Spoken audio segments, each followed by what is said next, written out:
ये जो समय अब है, कलयुग का जो बिचली पीढ़ी बताई है परमात्मा ने,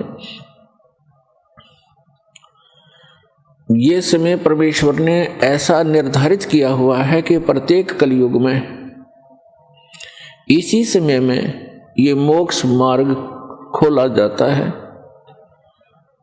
और इस समय में आपका जन्म अब पूरे विश्व के जितने भी प्राणी हैं जिनको मानव शरीर प्राप्त है, धन्य भाग हैं उनके कि उनको मानव शरीर प्राप्त है। दुर्भाग्य उन प्राणियों का जिनको ये सच्चा नाम, सच्ची भक्ति और सच्चा ज्ञान, तत्व ज्ञान प्राप्त नहीं है। उसके लिए परमात्मा ने अपने सभी बच्चों के लिए यह प्रयत्न इस दास से करवा रखा है। रजा उस परमेश्वर की ही है,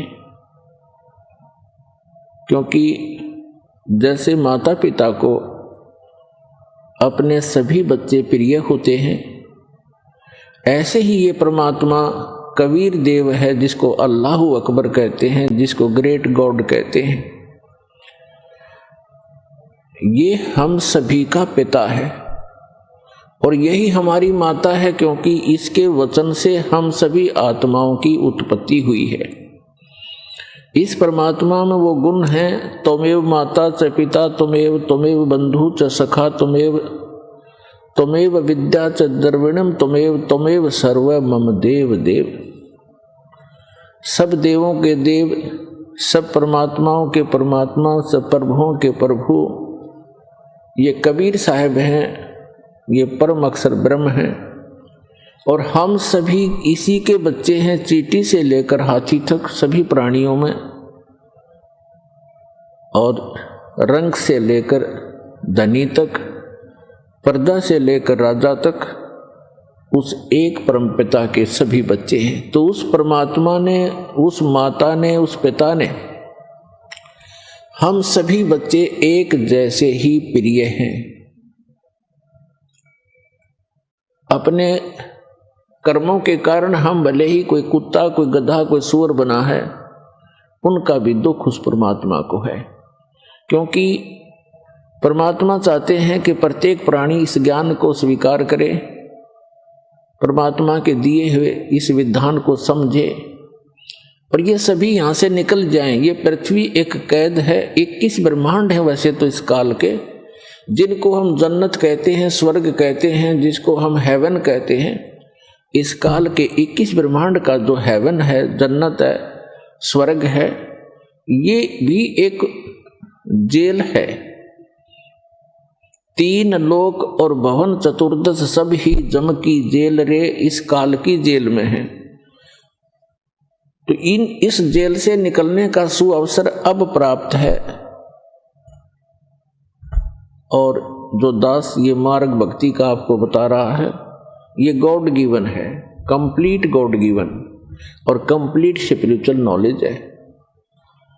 ये पूर्ण परमात्मा का दिया हुआ है, बताया हुआ है, और संपूर्ण अध्यात्म ज्ञान है। और ज्ञान सब ज्ञान री, कबीर ज्ञान सो ज्ञान, और जैसे गोला तोब का अब करता चले मैदान। तो पुण्यात्माओं, मानव शरीर बहुत ही अच्छी आत्माओं को, पुण्यकर्मी प्राणियों को प्राप्त होता है। हम अध्यात्म ज्ञान के अभाव से इस अनमोल मनुष्य जीवन को पशु पक्षियों जैसी क्रिया करके ही समाप्त कर जाते थे। और जो पुण्यात्माएं साधना करने की चेष्टा भी करते थे पूर्व जन्म की प्रेरणा से, उनको यथार्थ ज्ञान न होने से उन्होंने हजारों वर्षों तक साधनाएं की, तप किए, जप किए। उन्होंने वो साधनाएं शास्त्र विधि त्याग कर किसी लोक वेद के आधार से की, किसी की सुनी सुनाई की, जो श्रीमद् भगवद गीता अध्याय नंबर 16 के श्लोक 23 और 24 के विपरीत हैं, जिसमें कहा है कि शास्त्र विधि को त्याग कर जो मनमाना आचरण करते हैं, उनको न तो कोई सुख होता है और न ही उनकी गति होती है, और न ही उनको कोई सिद्धि प्राप्त होती है, अर्थात व्यर्थ, यूजलेस। तो अभी तक हम यूजलेस साधना करते रहे, अब यूजफुल साधना हमारी अब प्रारंभ हो रही है। धन्य हो आप पूरे विश्व के प्राणी जो मानव शरीर प्राप्त हैं, और उनसे भी धन्य है जिनको ये मार्ग स्वीकार हो गया, ये भक्ति विधि मिल गई। तो उन पुण्यात्माओं से में से आप हैं जिनको इस दास से दीक्षा प्राप्त है। आज विश्व का मानव अन्य प्राणियों से भी दुखी है, पशु पक्षियों से भी दुखी है, क्योंकि हमारे पूर्व जन्म के जो पुण्य थे वो अक्षीण हो चुके हैं, क्योंकि हम चौथे युग में जन्मते जन्मते आ चुके हैं। अपने पुण्यों का अभाव कर लिया, अक्षीण कर लिया पुण्यों को, और हमारे पास अब केवल पाप शेष रह रहे हैं। जिस कारण से जैसे पाप और पुण्य ये दो पहलू हैं, पुण्य से सुख होता है, पाप से दुख होता है। हमने सुख की परिभाषा का पता नहीं, आपको हमको अभी तक पता नहीं था, तो हम इसको सुख मान रहे थे जिसके पास एक बढ़िया कार हो, अच्छी कोठी हो, कोई फैक्ट्री हो, या कोई अच्छी पोस्ट प्राप्त हो, कोई पद बना हो उसका, डॉक्टर, इंजीनियर, आईएएस, आईपीएस या जज, या कोई मंत्री, मुख्यमंत्री, प्रधानमंत्री बनकर बड़ी बड़ी गाड़ियों में चलता हो। तो हमने इस सुख की परिभाषा बस इतना ही ज्ञान था। ये सुख नहीं है, ये तो बाह्य दिखावा है। प्रत्येक प्राणी टेंशन लिए फिरता है, प्रत्येक प्राणी 99% व्यक्ति टेंशन से ग्रस्त हैं।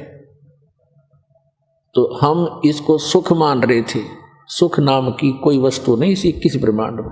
तो परमात्मा चाहते हैं कि आप यहां से निकलो, इस झूठे सुख को भूलो, इससे परिचित हो जिसको तुम सुख मान बैठे हो। कबीर साहब कहते हैं झूठे सुख को सुख है, ये मान रहा मनमोद, ये सकल चबीना काल का, कुछ मुख में कुछ गोद।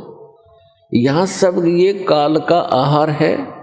इस झूठे सुख को आप सुख मान बैठे हो, ये सुख नहीं है। आज आप जिसको सुख मानते हो उस व्यक्ति के पास सभी सुविधाएं उपलब्ध हैं, अच्छा मंत्री है, मुख्यमंत्री है, सब सुविधाएं हैं, पुत्र भी हैं, पुत्री भी हैं, आगे संतान भी ठीक है।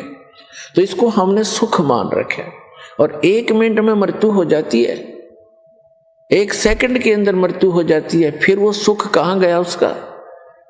फिर कहीं गधा बनकर, कुत्ता बनकर गली में खड़ा होगा, खा के ये सुख। तो परमात्मा याद दिलाते हैं कि तन धर सुखिया कोई ना देखा, जो देखा सो दुखिया हो। उदय अस्त की बात करत है मन सबका किया विवेका। शरीरधारी प्राणी यहां इस पृथ्वी लोक के जो ये कच्चे शरीरधारी प्राणी हैं, कहते परमात्मा कहते मैंने कोई इस पृथ्वी पे सुखी नहीं देखा। और जो उदय अस्त की बात करते हैं, उदय अस्त का अर्थ है चक्रवर्ती राजा,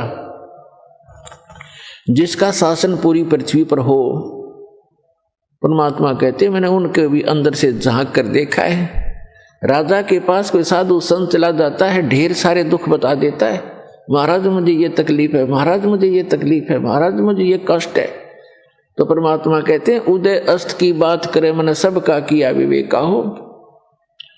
फिर क्या बताते हैं? जंगम दुखिया जोगी दुखिया, कहते हैं तंदर सुखिया कोई ना देखा, जो देखा सो दुखिया हो। उदय अस्त की बात करते हमने सबका किया विवेका हो। घाटे बाद सब जग दुखिया, क्या गर ही बैरागी हो, और सुखदेव ने दुख के डर से गर्भ में माया त्यागी हो। फिर कहते हैं जंगम दुखिया जोगी दुखिया, और तपस्वी को दुख दूना हो, और आशा तृष्णा सब में व्यापे, कोई महल ना सुना हो। फिर परमात्मा कहते हैं कि सच कहूं तो जग नहीं माने, पर झूठ कही ना जाई हो। और ये ब्रह्मा विष्णु महेश्वर दुखिया जिनने ये राह चलाई हो। फिर परमात्मा अंत करते हैं इस कहानी का, कहते हैं सुरपति दुखिया, सुरपति इंद्र स्वर्ग का राजा, देवताओं का स्वामी। सुरपति दुखिया, भूपति दुखिया, भूपति माने पूरी पृथ्वी का शासक राजा। सुरपति दुखिया, भूपति दुखिया, और रंक दुखी बपरीती हो, कहे कबीर और सब दुखिया, एक संत सुखी मन जीती हो। अब निष्कर्ष कर दिया दाता ने कि आप जी ब्रह्मा, श्री विष्णु, श्री शिव जी को एक सुप्रीम पावर मानकर इनकी आराधना कर रहे हो, और इनसे हटकर कोई कहना सुनाना चाहता है तो आप जी बिल्कुल सुनना नहीं चाहते। तो परमात्मा कहते हैं कि सच कहूं तो जग का जचे नहीं, ये संसार मानना नहीं कि ब्रह्मा विष्णु महेश भी दुखिया, पर झूठ कही ना जाई हो, और ये ब्रह्मा विष्णु तुम्हारे शिव जी दुखिया जिन ये राह चलाई हो। अब विचार करके देखो, विष्णु जी को श्राप दे दिया किसने? नारद जी ने। क्यों? क्योंकि उसने हरि का रूप मांगा था विवाह करवाने के लिए, और कहते हैं विष्णु जी ने उसका बंदर का मुख लगा दिया, जिस कारण से नारद जी ने भगवान विष्णु को श्राप दे दिया। उस श्रापवश भगवान श्री विष्णु श्री रामचंद्र रूप में राजा दशरथ के घर जन्म लिया। श्री रामचंद्र जी का जीवन देख लो, वो कितना सुखी रहे होंगे। श्री विष्णु जी विवाह हुआ छोटी आयु में, विवाह होते ही वनवास हुआ, वनवास में से उसकी धर्मपत्नी का अपहरण हुआ, वो जेल, रावण राक्षस के जेल में पड़ी है, हाहाकार मचा हुआ। फिर उसको छुटवाने के लिए सीता जी को रावण की कैद से छुटवाने के लिए कितना भयंकर युद्ध हुआ, करोड़ों व्यक्ति मारे गए, दिन रात हाहाकार मचा रहा। और उसके बाद फिर सीता जी को वापस लाए, अग्नि परीक्षा लेकर। अग्नि परीक्षा माने कि सीता जी को अग्नि में बैठा दिया था चिता के ऊपर कि यदि तूने रावण से संपर्क किया है तो जल जाएगी, और नहीं किया है तो तू निष्कलंक है, तो अग्नि से जलेगी नहीं। वो अग्नि से नहीं जली, लाखों लोगों के सामने परीक्षण हुआ। श्री रामचंद्र जी सीता जी को लेकर घर आ गया। कुछ दिनों के बाद सीता गर्भवती थी, उधर से किसी धोबी ने व्यंग कस दिया, अपनी पत्नी को कूट रहा था, पीट रहा था, और कह रहा था कि तू 2 दिन घर से बाहर कहाँ रही? मैं इस दशरथ पुत्र रामचंद्र जैसा नहीं हूं कि उसकी पत्नी रावण के पास रही 12-10 वर्ष तक और उसको आज घर रखे हुए है, मैं उस जैसा नहीं हूं। इस बात को श्री रामचंद्र जी ने अपने कानों सुन लिया, क्योंकि वो रात्रि के समय वेश बदलकर घूमा करते थे। उस समय के राजा ऐसी व्यवस्था रखते थे। इस बात को सुनकर के दुनिया में मैं क्या मुंह दिखाऊंगा, मेरे ऊपर उंगली कसी जाती है, टॉन्ट कसे जाते हैं। अगले दिन अपनी धर्मपत्नी सीता जी को घर से निकाल दिया, गर्भवती को। पुण्यात्माओं, यदि हमने लोक वेद लोगों के ही दंत कथाओं से ही अपना शासन व्यवस्थित करना है, तो कैसे हम राजा, कैसे हम भक्त, कैसे हम भगवान? लाखों लोगों के सामने परीक्षण किया सीता जी का, और वो निष्कलंक। और एक धोबी ने कह दिया कि मैं उसके कहने मात्र से अपनी पत्नी का परित्याग कर दिया, तो धिक्कार है ऐसे डिसीजन को।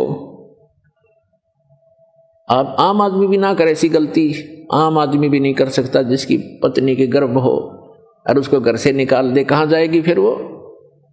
तो पुण्यात्मा, भले ही उसने लोगों की शर्म से निकाल दिया होगा, निकाल दिया, लेकिन अंदर से दुख उसका गया नहीं। वो सीता जी कहीं रही, अब उसके बच्चे कहाँ, और आप राजा बना बैठा, सपने में सुख नहीं उस व्यक्ति को, चाहे कितनी बात बनावे। वही श्री विष्णु जी श्री कृष्ण रूप में जन्मे, जन्म से ही दुख शुरू हुआ था, मृत्यु होगी, सुख का सांस श्री कृष्ण जी को नहीं हुआ। श्री विष्णु जी के दूसरे रोल को आप देख सकते हैं। जेल में जन्म हुआ, मामा शत्रु हो गया, कभी काल्यवन, कभी जरासेंग, कभी कोई शिशुपाल उनके साथ झगड़ा करने को आते हैं। फिर जाकर के एकांत स्थान पर अपना स्थान खोजा, द्वारका समुद्र के अंदर, वहां रहे कुछ दिन। उसके बाद अंत देखो श्री कृष्ण जी के पूरे कुल का। दुर्वासा जी ने श्राप दे दिया कि तुम्हारा कुल नाश होगा। श्री कृष्ण जी अर्थात विष्णु जी के सामने उनके 56 करोड़ यादव हो गए थे, 56 के 56 करोड़ आपस में लड़के कटके मर गए। श्री कृष्ण जी के अर्थात विष्णु जी के पोता और पोते भी। तो श्री कृष्ण जी के पोते और बेटे उनकी आंखों के सामने कटके मर गए। तो यहां परमात्मा कहते हैं, साच कहूं तो जग नहीं माने और झूठ कही ना जाई हो, ये ब्रह्मा विष्णु में ईश्वर दुखिया जिन ये राह चलाई हो। फिर कथा कहते हैं कि सुरपति दुखिया भूपति दुखिया और रंक दुखी बपरीती हो। सुरपति देवताओं का राजा इंद्र दुखी। इंद्र की कहानी आप पढ़ कर देखो पुराणों के अंदर। एक बार राक्षसों का और देवताओं का युद्ध हो गया, राक्षस विजयी हो गए, इंद्र भाग गया, गद्दी छोड़कर जंगलों में छुप गया, कोई वर्षों तक भूखा प्यासा पड़ा रहा, खा के वह सुख। और इंद्र की मृत्यु के उपरांत उस राज को भोग कर ये राजा चाहे स्वर्ग का हो चाहे पृथ्वी का हो, अगला जन्म उसका गधे से शुरू होता है। तो बाढ़ में जाओ ऐसा राज जो अगले जन्म में गधा बने। तो हम बिना ज्ञान के इस झूठे सुख को सुख मानकर अपना जीवन नाश कर रहे हैं। अब इसको सफल करो पुण्यात्माओं। हमें विकल्प प्राप्त हुआ, अभी तक इसका विकल्प नहीं था। कोशिश करके भी हम काल के जाल से नहीं निकल पा रहे थे। अब क्या बताते हैं परमात्मा के सुरपति दुखिया भूपति दुखिया रंक दुखी बपरीती हो। कि रंक यानी निर्धन व्यक्ति तो स्वाभाविक दुखी होता है, उस पर तो सभी दुख विद्यमान होते हैं। अब क्या बताते हैं कि कहे कबीर और सब दुखिया एक संत सुखी मन जीती हो। एक संत सुखी हो सकता है इस पृथ्वी पर जिसने अपने मन को जीत लिया। मन को पुण्यात्मा जीतना कोई हंसी खेल नहीं है। और गीता में लिखा है कि अर्जुन ने पूछा कि हे भगवान, आप कहते हो कि मन और इंद्रियों को रोक के एकांत स्थान पर ध्यान लगावे। तो अर्जुन कहता है भगवान, इस मन को रोकना बड़ा कठिन है। इस बात को गीता ज्ञानदाता भी कहता है कि मन को रोकना तो वायु तूफान को रोकने के तुल्य है। फिर भी कहा कि कोशिश करे, उसका अभ्यास करने से उसका कुछ राहत मिल सकती है। ये तो है एक वेद ज्ञान जो इनकम्प्लीट है, क्योंकि बहुत से ऐसे ऋषि हैं, जैसे एक श्रृंगी नाम के ऋषि थे। उन्होंने इसी आधार से वन में जाकर घोर तपस्या की, हठ योग किया, इसी मन को रोकने के उद्देश्य से। पुण्यात्मा तत्व ज्ञान न होने से हम मनमुखी साधनाएं और अज्ञान के आधार से ये जीवन नाश करते रहे। जनसाधारण ये सोचा करता था कि बड़े महर्षि हैं, ऋषि हैं और बड़ा कठिन तप कर रहे हैं। उसके विषय में सूक्ष्म वेद में परमेश्वर ने आकर स्वयं बताया है कि डंब करें डूंगर चढ़े, अंतर जीनी झूल और जग जाने ये भक्ति करें, ये बोवें सूल बबूल। ऊंचे स्थान पर बैठते हैं, कोई पहाड़ पर, कोई ऊंचे से स्थान पर के दूर तक दिखाई दे मैं कहीं साधना कर रहा है कोई संत। डंब करें, डंब माने पाखंड करते हैं, लोग दिखावा करते हैं। डंब करें, डूंगर चढ़े, डूंगर माने पहाड़ पर ऊंचे स्थान पर चढ़ जाते हैं। अंतर झीनी झूल, अंदर जो की तू बकवाद भरी है, और जग जाने यो भक्ति करे, ये बोवे सूल बबूल। अपने भविष्य में ये कांटे बो रहे हैं तत्व ज्ञान के अभाव से। उसके लिए क्या बताते हैं परमात्मा कि एक श्रृंगी नाम के ऋषि थे, उन्होंने ऐसे ही अपने इसी अज्ञान आधार को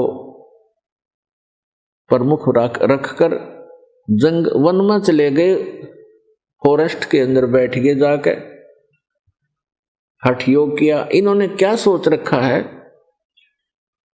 कि पहले अपनी इंद्रियों को काबू करें, और ताकि ये भक्ति में फिर बाधक ना हो।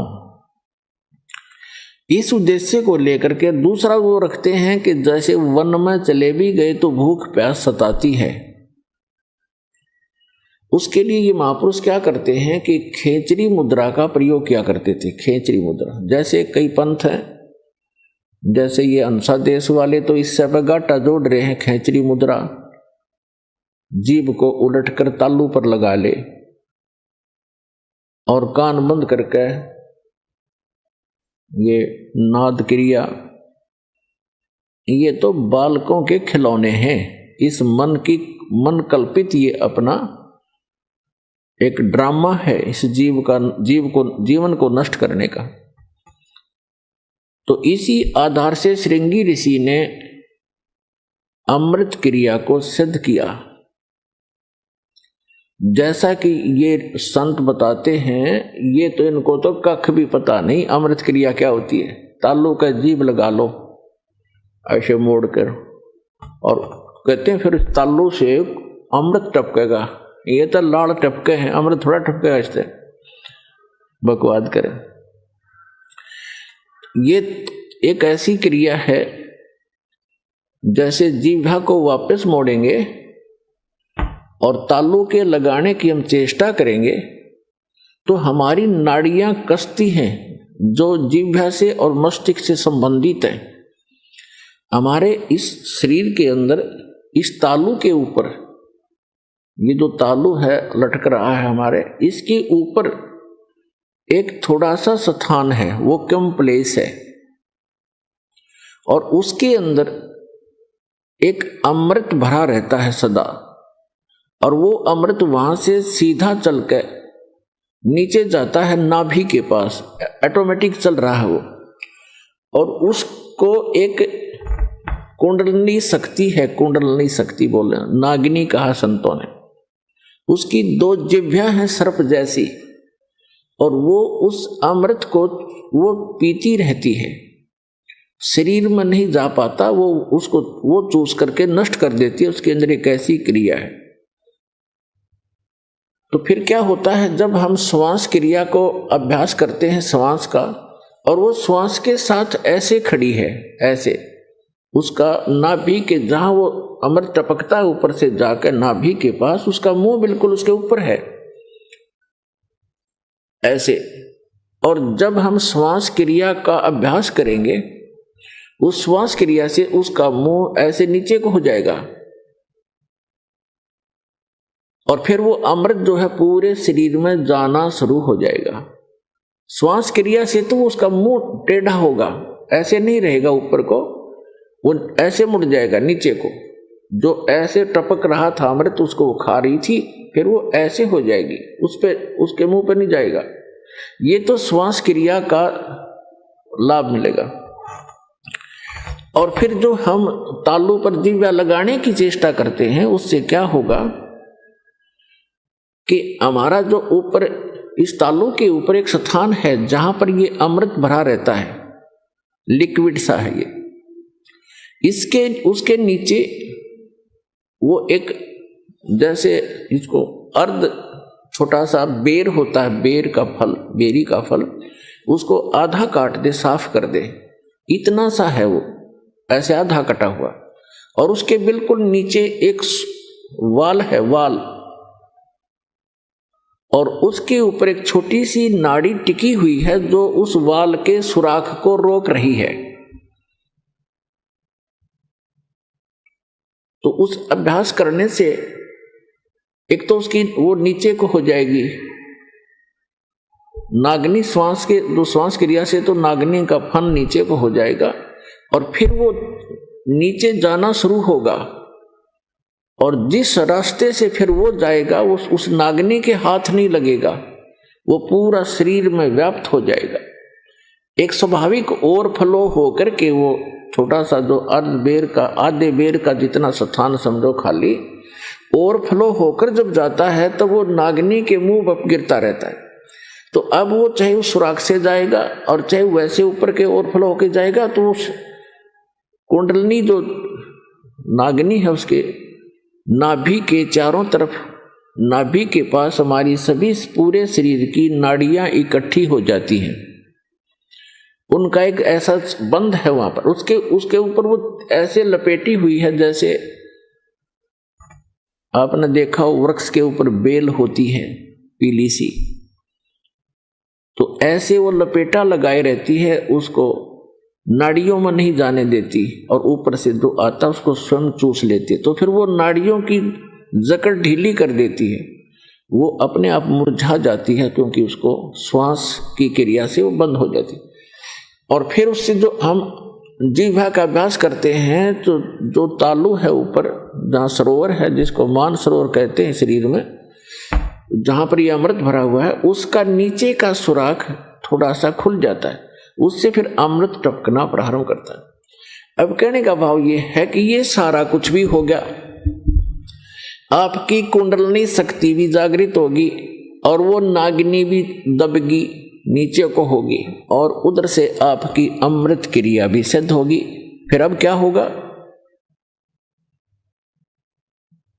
उससे क्या होता है कि शरीर के अंदर ज्यादा भोजन आहार की आवश्यकता नहीं रहती, शरीर बगैर खाए भी वर्षों तक रह सकता है। और भक्ति से ही मिली नहीं तो 1-1 लाख वर्ष तक बैठ कर चले गए, फिर गधे की योनि पाई। इन क्रियाओं से क्या लाभ हुआ? जैसे खेत संवार लिया, बा दिया, घास उसका अड़ंगा खत्म कर दिया, और बीज बोया नहीं, बीज है नहीं, गेहूं के स्थान पर भांग बोली, यानी सतमंत्र ना जाप करके अन्य मंत्रों का जाप कर लिया, वो भांग बो दी। तो भांग जीवन रक्षक नहीं है, जीवन नाशक है।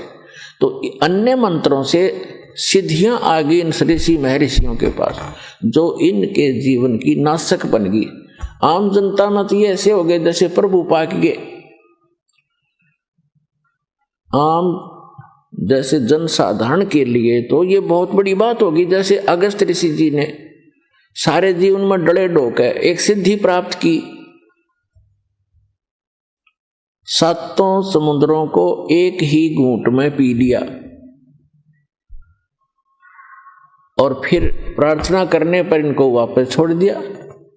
तो फिर क्या अमर हो गया? आम आदमी के लिए तो बहुत बड़ी पहाड़ है, 1 क्विंटल पानी नहीं पी सकता एक आदमी, तक 10 किलो मुश्किल से पिया जा को गढ़ाई मर पड़ के, और उसने 7 समुद्रों को पी लिया। तो जनसाधारण के लिए तो भगवान सिद्ध हो गया वो, लेकिन कख नहीं था। आत्म ज्ञान की तराजू में उसको तोल कर देखेंगे -0 था वो। अब जैसे